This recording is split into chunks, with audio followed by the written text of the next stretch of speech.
সুন্নত নামাজগুলো কি কাজা পড়তে হবে? জি।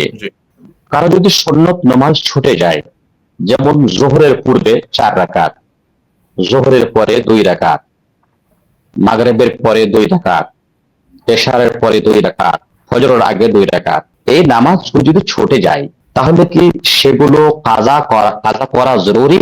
প্রথমত হলো সেগুলো সুন্নত নামাজ। সুন্নত মানে হলো যে কাজটা করলে পারে আপনি পুণ্যিত হবেন, নেকি পাবেন, আর না করলে আপনি গুনাহগার হবেন না। তাই যে কাজ সুন্নত সেই কাজকে কাজা করা সুন্নত। অর্থাৎ যদি আপনার নামাজ যদি কাজা হয়ে যায়, সুন্নত নামাজ, তাহলে সেটাকে কাজা করা সুন্নত, ওয়াজিব না।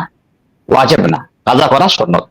রাসূলুল্লাহ সাল্লাল্লাহু আলাইহি ওয়াসাল্লাম সুন্নাত রাতেবা, অর্থাৎ যে নামাজগুলোর কথা উল্লেখ করলাম, সেই নামাজ আল্লাহ নবী একদা ছুটে যায় সুন্নত নামাজ, আল্লাহ নবী সেই নামাজগুলো কাজা করেছিলেন আসরের পরে। সুতরাং সুন্নত নামাজ ছুটে গেলে পরে কাজা করতে পারেন। তবে কিছু সুন্নত কাজ আছে যেগুলো কাজা হয়ে গেলে আর পড়তে হবে না, যেগুলো কোনো বিশেষ বিশেষ সওয়াবের সাথে জড়িত, বিশেষ কারণের সাথে জড়িত। কারণ হলে সেই নামাজটা পড়বো, কারণ না হলে পড়বো না। যেমন ধরেন সূর্য গ্রহণ লাগলে পরে নামাজ পড়তে হয়, সালাতুল কুসুফ ওয়াল খুসুফ। সূর্য গ্রহণের নামাজ যদি কাজা হয়ে যায়, অর্থাৎ আকাশে চন্দ্রে কিংবা সূর্যে গ্রহণ লেগেছে, সেই মুহূর্তে আমি নামাজটা পড়তে পেলাম না, গ্রহণ ছুটে গেছে, তো আমি কি সেই নামাজটা এখন পড়বো না? কেন পড়বো না? যে এর স্বভাবটা যখন ছিল, যখন গ্রহণ লেগেছিল তখন এটা পড়া সুন্নত ছিল। এখন যখন স্বভাবটা দূর হয়ে গেছে, তখন আমাকে আর এটাকে কাজা করা লাগবে না, বা কাজা করতে হবে না, বা কাজা করা শরীর সম্মত নয়। হ্যাঁ,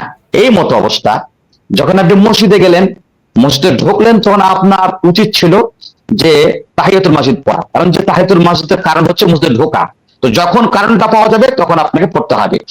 এবার যদি আপনি কোনো কারণে তাহিয়াতুল মসজিদ পড়লেন না, আপনি মনে করলেন যে আমি ওই নামাজটা কাজা করবো, হবে না। কেন হবে না?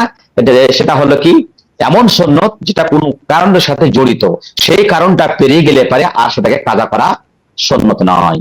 সুতরাং আপনি সম্ভবত আপনি ওই সুন্নত সম্পর্কে প্রশ্ন করেছেন, যে সুন্নত গুলো আমি বললাম, জোহরের নামাজের আগে, জোহরের নামাজের পরে, মাগরিবের পরে, এশারের পরে, ফজরের আগে এই সুন্নত গুলো ছুটে যায়, তাহলে আপনার জন্য সেগুলো কাজা করা সুন্নত।